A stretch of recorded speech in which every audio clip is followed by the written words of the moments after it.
corruption and governance deficit, these, as we understand, are two big factors playing very strongly on investor sentiment. From a domestic investor sentiment, and not just the regular, financial market investor, but the investments being made by corporates into expanding capacities, would you say that this is one big reason that, private investment is slowing, and that it is a more important reason than just interest rates going up? And also from the FDI point of view, do you believe corruption and the governance deficit is also influencing incremental FDI into the country? That's a very interesting question. You asked really two questions there. Domestic and overseas view of the events in the country. The way I look at it, I step back and look at what is happening. Indeed, I think everybody acknowledges that governance ought to have been tightened. And there were questions asked about who will do it. I think what I'm seeing is an answer to that question, who is going to do it. The checks and balances that have been built into a democratic process, they are the ones who are now actually making sure that those checks and balances are brought to the fore. So whether it is a judicial process, or whether it is the CAG process, or whether it is the loca-acta process, I think these are all constitutional checks and balances that have been put in. Now, if somebody has flagged an issue, I think issue needs to be then gone into and evaluated. And I think that would be the right thing to do. Similarly, you had the whole issue of the environment being put on the front burner to a ministerial action. So to me, these are core issues where you could have had a very serious governance deficit, which already was being pointed out, which could have grown to unmanageable proportions. So this being brought to the front burner by a variety of constitutionally set up structures, I think is for the good of this country.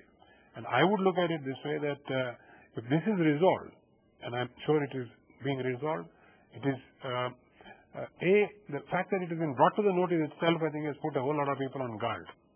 Because today you can clearly see the market action on a company which features in any of these reports or acts is dramatic and is of such an order that causes pain. So I'm sure people will take corrective action where it was required. So I would think what has happened in the governance context was good, and it will have a salutary impact going forward.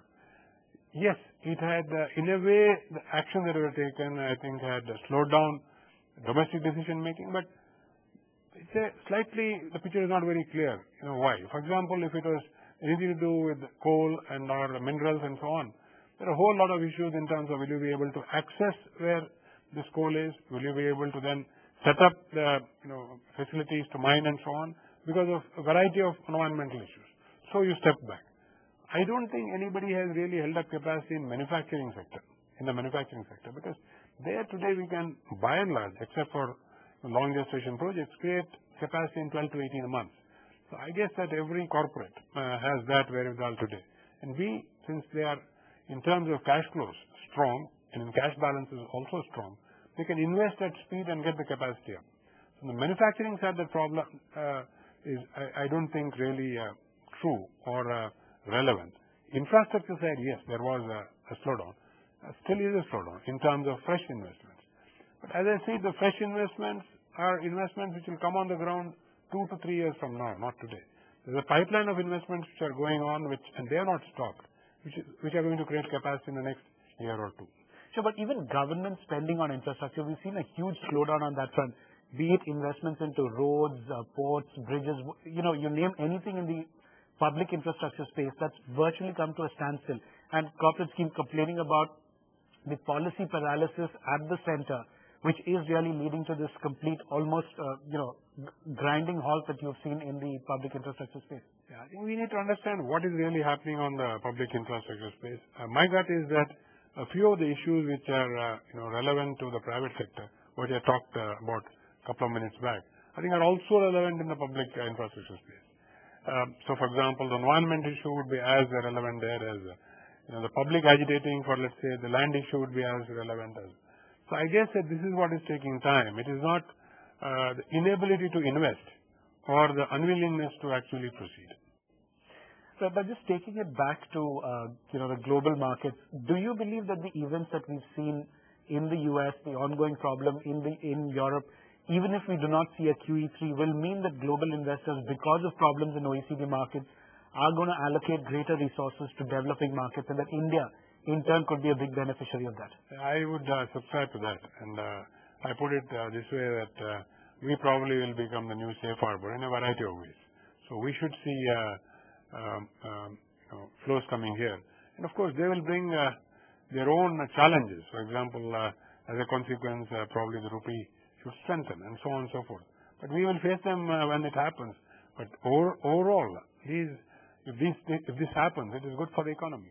Sure. Now, on the point of on the currency that you made, if you look at the data, that's available, the share of the US dollar in global forex reserves, which was at 73% 10 years ago, is down to 60% today.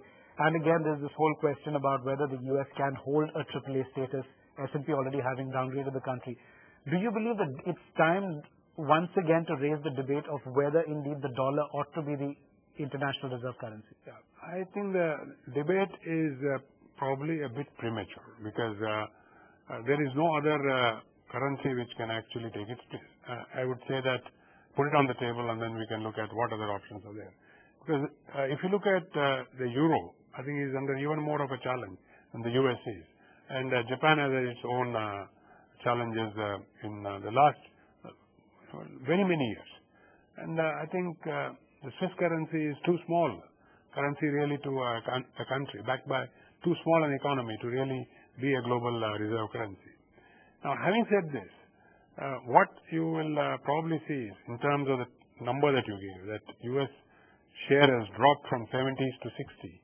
I think it's a natural progression. It's a natural progression because during those 10 years, two things have happened. There has been the rise of China, and there has been the rise of India. And nothing can be static as other economic powers come up. Now, on a per capita basis, we still may not be anywhere near the developed world, but in terms of gross impact, if you look at it, and ultimately that's what matters. It is the muscle. That impact, on a PPP basis, today you're talking of two countries which have come into the top 4 in the last 10 years. China at number 2 and India at number 4. And India becoming number 3 probably very shortly.